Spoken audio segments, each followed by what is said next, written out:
Hello, everybody. It's Donna Cravata, and we're back again for another Real 50 Over 50 interview. And today we have Dana Hilmer. She is an unretirement transition coach, and she's worked with hundreds of people over the last 10 years who are at a midlife crossroads or in the midst of an unretirement transition. They're all in a place of uncertainty and vulnerability, and they all have a resounding sentiment in common: the desire to fuel their next chapter with more freedom, purpose, and possibility. And she knows, and I know because we've been there. Yeah. Dana is also the founder of Wiser and Free, the co creator of Camp Reinvention, and the host of a free Facebook community with over 2,000 members called Happy After 50. So head over to Facebook and join over there. And her commitment is to help you plan and navigate your unretirement journey to create a life of freedom, purpose, and possibility, and whatever that means for you. And this is important because she believes that growing older is a gift and living never gets old. Welcome. Thank you for having me. It's good to see you. Thank you for showing up. So you've been doing this a long time, Yeah. longer than pikers like me that have just been doing it for the last couple of years. It's interesting. I have been working with people kind of in that 50-ish and older kind of space. Um, as I say that Wiser and Free is about helping people with their kind of unretirement journey, at the end of the day, it's really about who do you want to be as you're growing older and how do you want to grow and evolve and what do you want to experience. And so that could be midlife reinvention, or for some people, that's age 40. And Mhm. it could be this unretirement, which is really all about, okay, I'm hitting 60-ish, and I don't buy into this idea that I'm putting my feet up and I'm done and I'm right. We have so much more to contribute. So I feel like midlife reinvention and unretirement, they're kind of fluid and go in together. But at the end of Mhm. the day, it's about us recognizing our value and wanting to stay relevant and wanting to experience a life of adventure and freedom and more Sure. possibilities as we're getting older, not drawing a line somewhere arbitrary, Yeah. which just it's such an old paradigm and it needs to go. Yeah. Yeah. My family is primarily union workers, Mhm. and they don't get me. Isn't it interesting? They don't get me. Every conversation is about, like, how many years you got in, how many years you have left, Right. and I just I don't get it. I don't get them. They don't get me. Yeah. It's interesting. I have a little bit of that element even in my own household, right? Mhm. My husband, he is looking forward to retirement and he is looking forward to turning 65 and he plans for that and all that. Where I'm feeling like I'm on the upswing of Yeah, what I wanna create and do, and I don't know that I'm really envisioning retiring? So it's more about working how I wanna work and contributing how I wanna work and the freedom to do it the way I wanna do it. So it'll be interesting how we navigate that when we yeah, get there. and Lisa's agreeing with us. Yeah. More possibilities as we get older. Yeah, I think this is, I don't know, maybe the 126th interview that I've done, Mm, and it's consistent across every interview that, we've, like, reached this point of, "I'm not doing that for another day," to, like, "What am I going to do?" And there's this exploratory phase that we go through, and then we land on something, and it's like the commitment and the fervor almost of needing to do this is mhm. it's not optional, you know? Yeah, it's not optional and it's not easy. No, Right? no. So it sounded like we have a passion and now we skip to doing it, but the reality is it can take a while to Yeah, give yourself permission. It yeah, can take a while to kind of cultivate that confidence and to remind yourself that you're enough and to um, not really buy in anymore to the shoulds yeah, and expectations. And so there's a lot I think that comes into this, right? And I do think there's kind of a transition that happens maybe around when we hit menopause or perimenopause, where I think collectively, all we women are kind of hitting the point where it's like, I want to be more myself. Yeah. I want to do things a little more my way. I want to listen a little bit more to my voice. I want to live more true to me. And I think all that kind of comes together, and there's a process that looks a little bit different for everybody.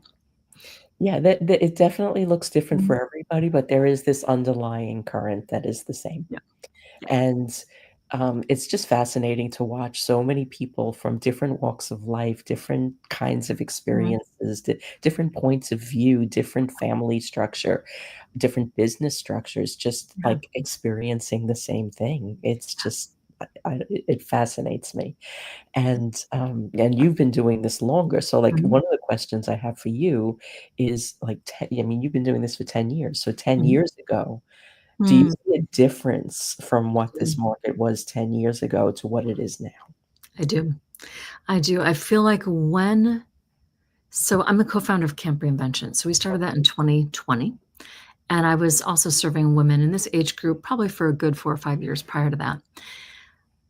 I feel like the idea that I could be more, do more, be more independent, listen to my voice more, embrace getting older, I think a lot of that actually is very, very new. And as Wendy and I had started Camp Reinvention back in 2020, we felt like we were one of the first voices that we were hearing at that time. And I do think been this really collective voice that's been accumulating, which is a beautiful thing. And there's more women over age 50 than any other time in history. Like, I feel like we're kind of a force to reckon with, honestly. Yeah, no kidding. And we're changing things for ourselves and for the women behind us, right? And I do feel like there's this beautiful momentum that's being created. Back in 2020, we couldn't find stock photography Mhm. that represented women in our age group that looked how we feel, Yeah, right? And Celebrate the Gray and some other organizations are now showing well, models that are older and vibrant and I healthy, and in it's that time frame, I needed to find a lot of stock photography for a client of mine that was a mental health agency, Mhm. and everything they were all in the doctor's office. Right? They were all in the doctor's office. Yeah. Or hunched over or Yeah, with or, pain like, or with a multi-generational family situation, but Yep. they were clearly, like, Mhm. the much older, kind of used up family member in the corner. Right. Right. And the media still has a lot of catching up to do, So much. and obviously what you're doing here, Donna, is part of that, Yeah, right? So the message is changing, the visuals are changing, and clearly there's a way to go. And I do think a lot of women, I think to be something different, you need to see it. mhm, yeah, And to realize that certain things are possible, it helps so much to see other people that are mm, doing that thing, and to see that, that this is something that we can create for ourselves. But, mm, if we're not ever seeing it, or if we're always buying into the messages that are kind of external, we're never internalizing the message that, wait a minute, I can create possibilities that resonate for me. I can do this my way. I yeah. can, right?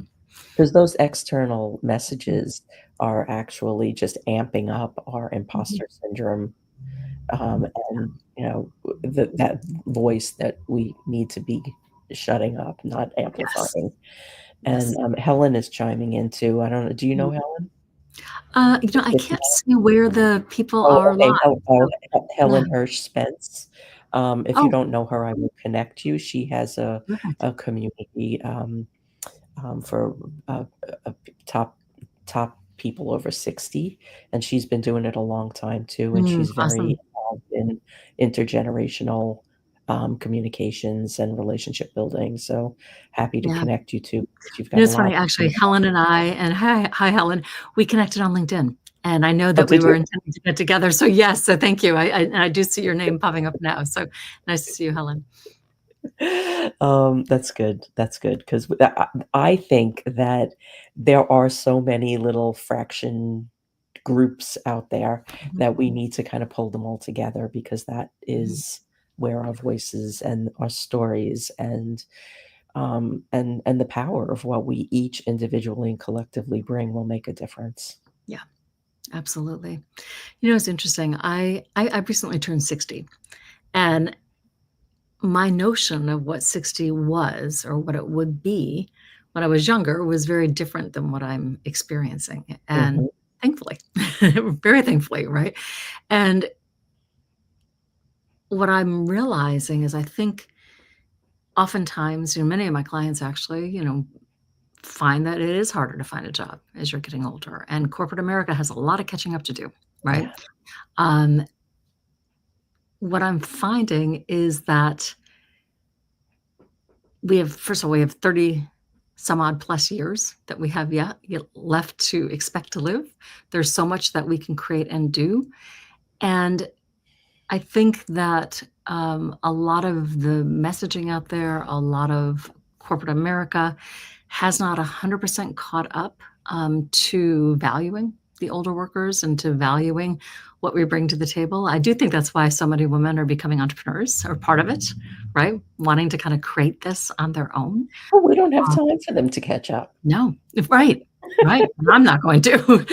Yeah, yeah, yeah. It's a really, I think it's a really fortunate time for us to be this age Yeah, and for us to help lead the way for other women. And I do think that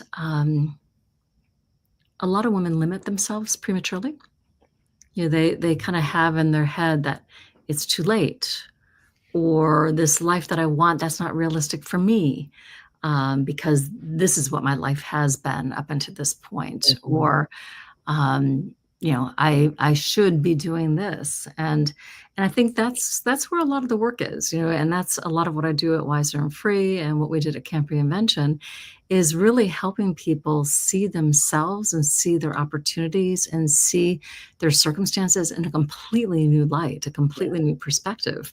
Because without that shift, you're not going to create the change, that you want to be No, creating. because it's hard, as you mentioned earlier, it's not Mhm, easy, and, um, particularly if you've got people around you that are in a different stage of life, mhm, they're not, like you said, your mhm, husband is looking forward to being mhm. 65, to retiring, Right. and you're looking to amp up, Yep. Mhm, So, I mean, there's a challenge there too, and, just believing that it's possible because what we've been told. We were raised in an entirely different world than exists mhm. today.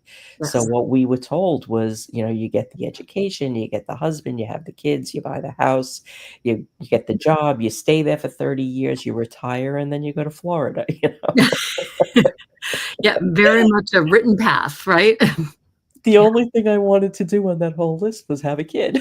I didn't care about the rest. Yeah. Yeah. And it's interesting, I tried on the corporate thing for the size. I Right. was a magazine publishing Mhm. executive, blah, blah, blah, in the corner office. It did not work for me. I Yeah, was wearing shoes that did not fit. yeah.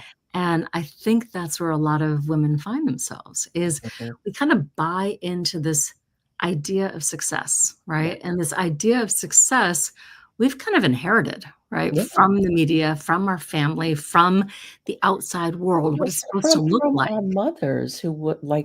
you know, they weren't like, the women's movement was not far enough ahead for them Mhm. to be able to have the success that Right. they wanted for us. Mhm. So it was their version Yeah. of what success looks like. Right.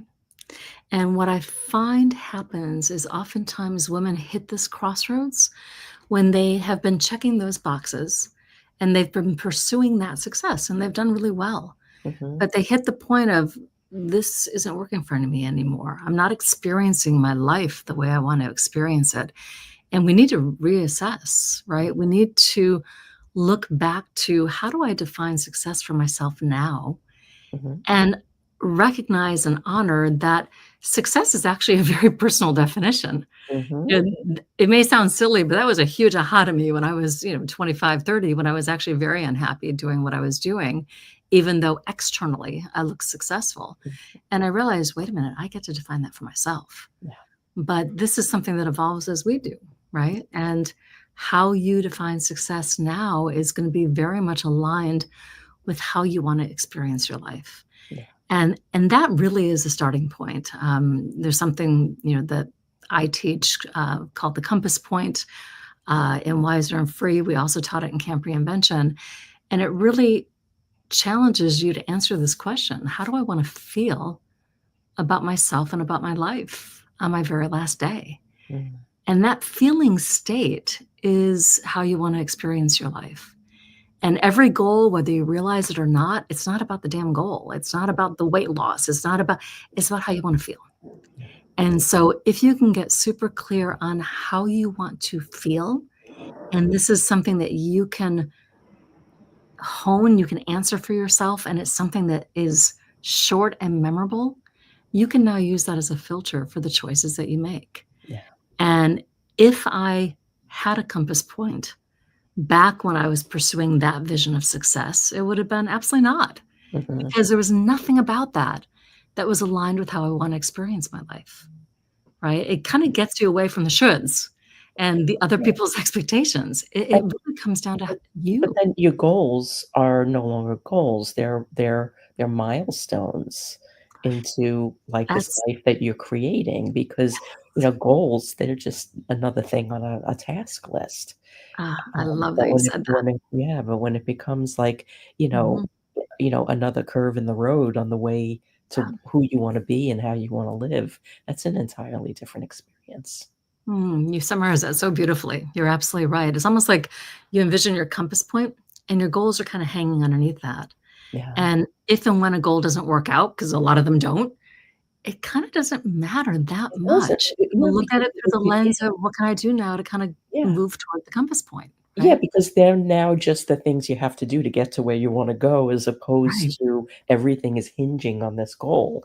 right. I never like, I worked in law firms for 25 years before I left and started my business, and everything was so project-oriented and, like, not just project-oriented, because I love a good project, but it Mhm. was just the structure of the project was Yep. everything was red light, green light, yellow light, and I hated that. I don't think Mhm. like that, Right, and I could never fit into those parameters that they right. created, and everything was based on the goals, and if you didn't meet the goal, it was like you hit a wall and you just got flung backwards, Yep. and I just didn't operate well in those Yeah, parameters at all, and yeah. when I started my own business, I had to learn, and early on in my business, somebody asked me, like, "What makes you happy?" And I broke down because I didn't Mhm. know how to answer that question. And I got so angry at myself. I was like, "That is Mm. unacceptable." I Mm. was probably around 45 at the time, and I was like, "I should know what makes me happy at this stage of life." Yeah. And for anybody who's listening to this, by the way, I wanna normalize that, Yeah, right? I mean, so many people, whether you're a man or a woman, like it's easy to kinda lose yourself along the way yeah, of the responsibilities and the expectations and the shoulds and the all the things that we do in our mm, days.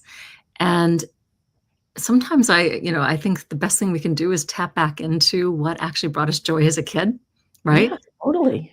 Yeah. Like, I love bike riding and I love playing Mhm, tennis, and when I asked myself that question, probably around the same time as you did, Donna, I realized I need to get myself a damn bike and, start playing tennis again, and it was something small, but it brings a lot of joy, mhm, right? And, it's interesting, I often share this story, and I'll try to share it in a way that's very short.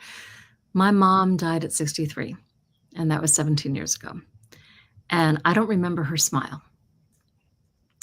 and that to me has been probably the most profound sadness that she lived, I think, her life through the image of what it should look like, and anything that didn't look exactly the way it should look. The so there's a lot, I don't wanna be a psychotherapist, but there's a lot that goes into it, but at the end of the day, she was not a happy person, yeah, and she did not pursue her happiness. She lived through other people, um, my family, most primarily, mm, and the message that I got very, very young was, um,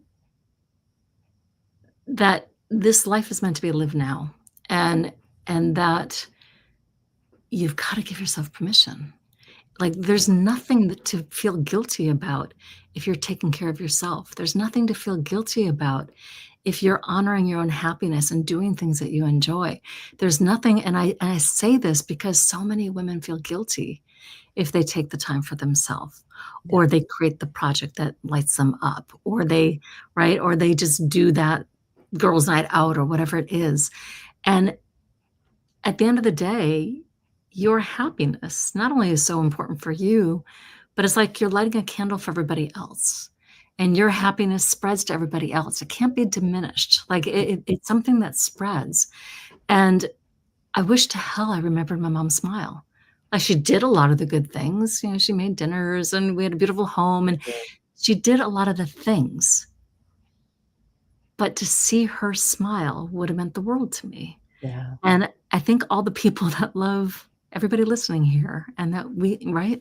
We all want to see those people that are in our life that we love happy. We want to see them thriving. And And wouldn't there's, you just love to know what would have made her happy? mhm, yeah. Yeah. And I think there's a lot of unpacking on that one, in her situation. You know, I think she had a complicated past, and I think No, I a lot totally got went have into a that. similar But situation with my mom too. Um, yeah, but I think, like what I mentioned earlier, is they put a lot of pressure on us to yes, live the life that they wish that they could have, yes, because the and world was not ready for them mhm, to really step out as women, as powerful leaders. And so much of that was unspoken because the words weren't even there to have a mm, conversation about it. So I think there's like just a lot of missed opportunity for, um, building a different type of relationship, mother-daughter relationship. yeah, yeah. I have 3 boys, so I'm not gonna Yeah, experience that you myself, know but it's what? really fun to have girlfriends in the scene now. I have a boy too, but we have very feminine conversations. Yeah, and I love it. I love being a boy mom. You know, it's interesting, kind of speaking about, I think, our mothers' experiences and I think in many times, many cases, a sense of loss or sadness that they might not be able to put a finger on. Yeah. Like, maybe they know that there could have been more, or Yes, they yes, but could they have, just and don't they can't, know. like, they don't know Yeah. how to. Th Yeah. then there was a frustration in that, Mhm, I don't know about your situation, but in my situation, mhm. it came my way, you know? She Yeah, was frustrated with me, yeah, and I know, like, if I made choices that were not choices that she was in agreement with, now I understand this. I didn't mhm, understand this at the time, and my mom passed away, like, 20 years ago. mhm. So I understand now that, there were things, there was a life that she wanted for herself Yeah, and she couldn't have for various reasons. mhm. And she would get angry at me Yeah, because of her 4 children. I was the mm, one that would mm, have been able to carry that torch forward. And I mm, have.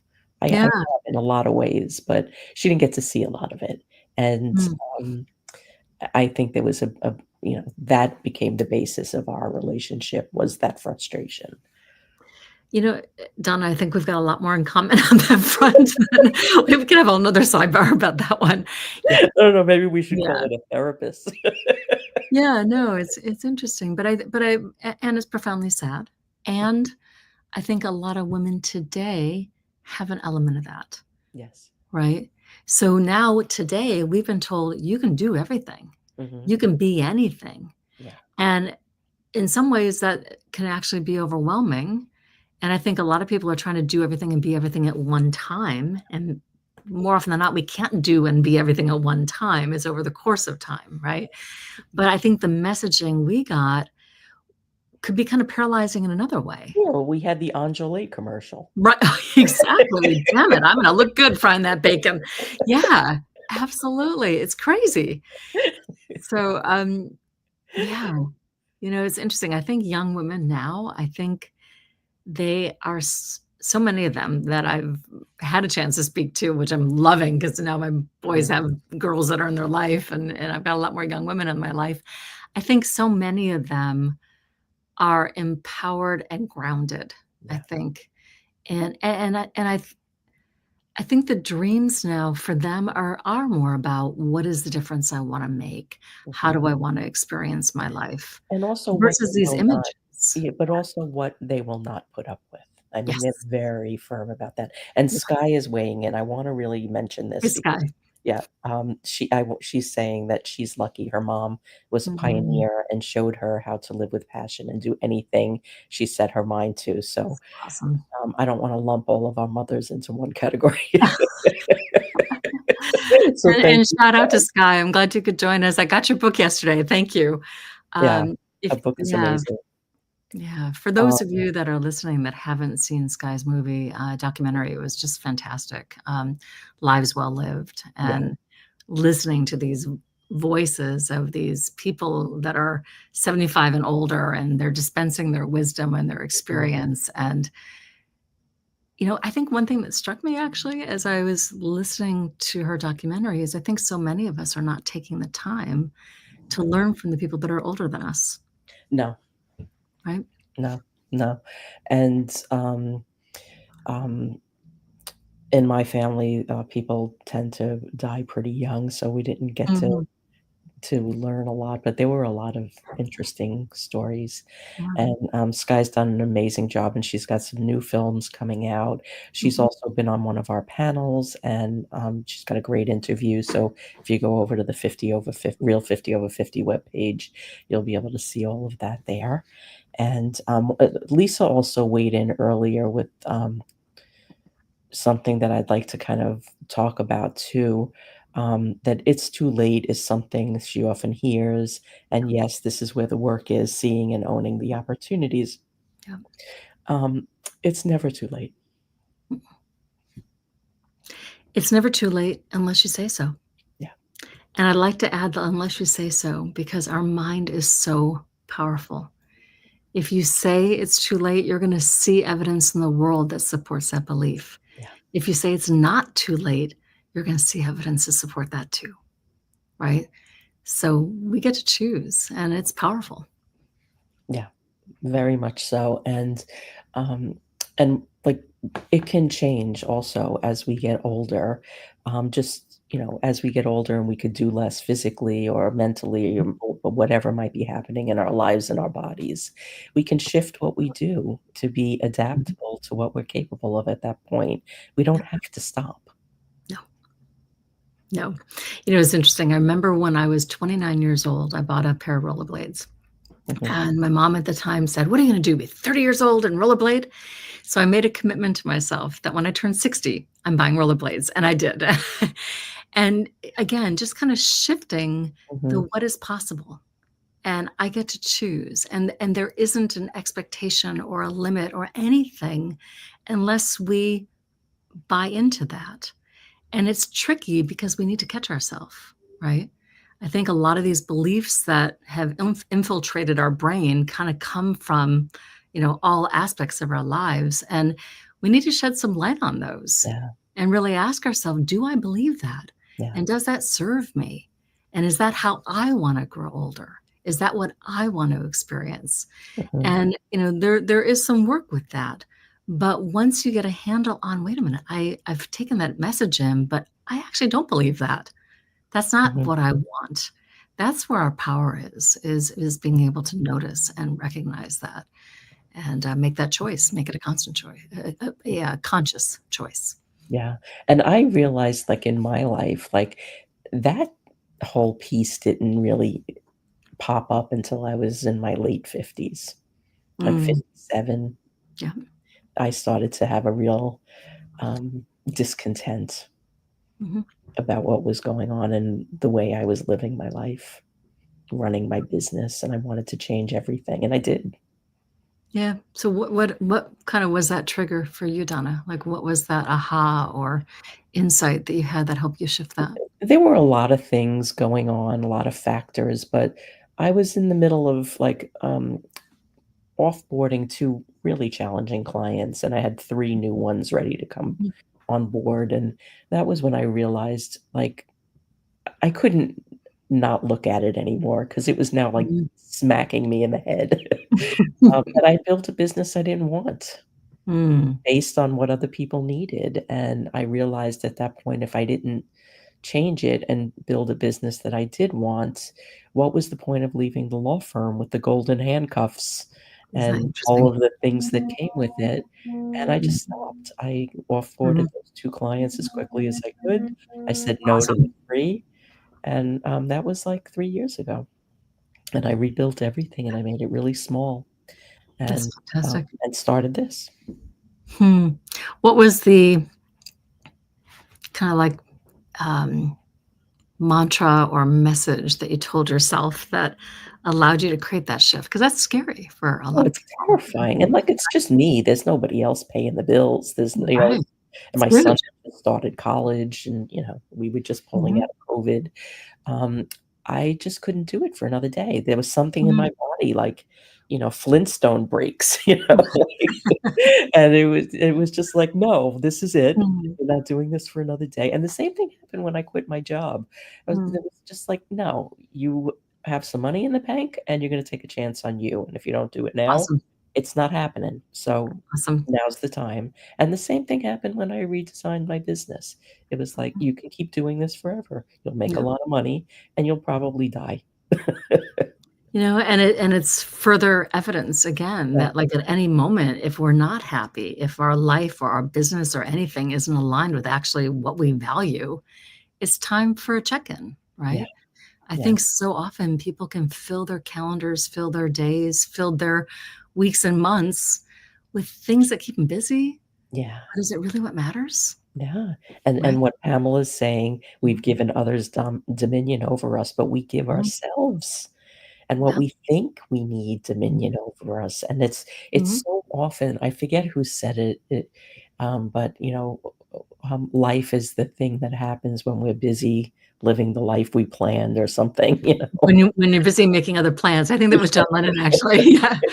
Yeah. But that's so true because and Mhm, I think at this stage of life, we're at that inflection point where mhm, we're either gonna make a change or we're gonna stick with what we've been doing all along, and, right. we've accepted we're going to be miserable. Um, but I think when we're at that inflection point, we there's so much that comes with Mhm, that because there is this parade of voices of you should, you must, you have to, but I told you and don't do mhm, this, and all of that comes mhm. rushing in, and it takes courage and bravery and Yes. curiosity and you know self-preservation. There's so Mhm. many things that come into play that you have to let those voices be louder than the ones that tell you sit down and shut up and just be happy with what you've got. Right. Be more committed to your own happiness or And your then own there's, fulfillment. guilt. I Yeah. I think that one of the things that I've experienced through this process, and it didn't happen all at once, like, each generation I mean, each decade of my life, there was another instance of letting go of guilt, because I was Mm. raised by, a Jewish mother in Brooklyn, New York, with a Sicilian father, and Mm. the guilt The was guilt. Yep. thick. Yeah. Very. Sounds like you could slice it. Yeah. And, just, like, letting that go and realizing what a Mhm. wasted emotion it is. Yeah. Um, but, it's a balance. One thing I think you touched on, Donna, was you kinda said, you get to this point where you're miserable, you're really unhappy, and that's the turning point. I think for a lot of people, there's a whisper Mhm, that they hear. yeah, Like, maybe they don't even acknowledge that they're really unhappy mm, or that but there's a whisper that says there's something more for you, yeah, or I don't feel complete, or I want to experience more, or right? And so sometimes it's not a sheer misery that creates that transition, but slowing down enough to hear the whisper mhm, and slowing down enough to honor what it has to say, right? Mhm. And, you certainly honored what you heard your voice say, but sometimes it isn't loud. Sometimes it No, comes in these little and it gets louder and though. we justify it, right? It Well, you gets have to. louder when you ignore it. Yes.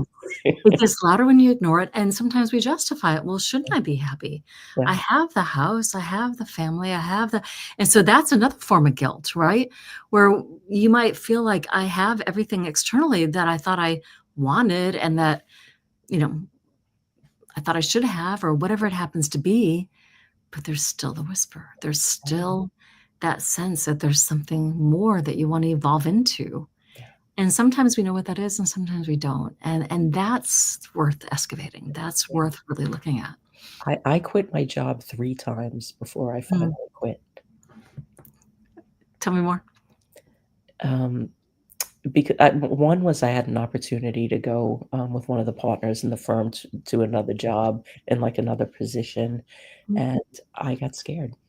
mm, It was a nonprofit, and it was small, and it was mhm, risky. I was working in, at a firm that was 150 years old, there was mhm, evidence all over that this is stability, mhm. and they wanted me to be part of that thing that was bigger, Mm. and it was very hard to Flattering, yeah, right? but it was very hard to walk away from, Mhm, and, the benefits, the money, I made a lot of money. I did never mhm. expected to have a job like that, Yeah. and, it was really hard to walk away from, but my son was the deciding point because, Mhm. he was in the balance. Mm. And Yeah. I was raising him alone, if I wasn't there, Mhm. who was gonna be there? It was Right. gonna be a stranger, and I was not okay Mhm. with it. No. So, whatever Mm, it was, and, mm, I put myself in a situation where, the overhead was not high, and whatever mhm, would happen. mm. That's a Plan lot of B was trust. That's a idea lot of trust. dominatrix. That's a lot of trust in yourself, right? Yeah. Yeah. Yeah. That's huge. And it's the best decision I made. It has not been easy. No. It has not been easy, but But it's interesting. I think sometimes we have to choose between what's hard and what's harder. It's also really hard to settle. It's also really hard to stick with that thing because you thought you should and to ignore what's in your heart, right? So I think sometimes our choice is between two things that are actually really hard. But I think the thing that always wins is kind of going back to that compass point. yeah. How do I want to feel about myself and my life? Which is how do I want to experience this one life I've got? Yeah. And not honoring that Is always trumps. yeah. Yeah, that's always Well, the it winner. manifests into other things, Mhm, health mhm. issues, Yeah, broken relationships, mhm. all kinds of it shows up in other ways when you don't listen to that voice. Yeah, yeah, it sure Okay. does. I could talk to you all day long, but we've already You gone too. beyond our time. Yeah, very Um, much enjoying our time. yeah, Thank you, Donna. yeah, yeah, and this did not go this went in a whole different direction, and I love when that happens. And we've had great comments from the Yeah. audience, which I love, and if you're listening to this or watching this on the replay, please tag us with comments and questions, ideas, thoughts, and we'll come back and we'll keep this conversation going because it's so very, very important. But, please check Dana out. Let me get back to where that was. I have her links here, wiserandfree.com and campreinvention.com, and, go check out her, Facebook community with over 2,000 women in there, Mhm. and, everything else that she's doing, and come back next week because 'cause we'll be back with more. We've got interviews booked months and months and months in advance, and thank you to Sky and Pamela and Lisa and Helen for joining in on the conversation. That was really fun to kind of bring Mhm. you in and share your insights, and it just helps to see we're all kinda doing the same thing in our own way. Yes, we are. So have a great rest of your Wednesday, everybody, and thank you, Dana, and I'm sure we'll see more of you. Thank you so much. Thoroughly enjoyed our time together. Yeah, me too. Have a great day, everyone.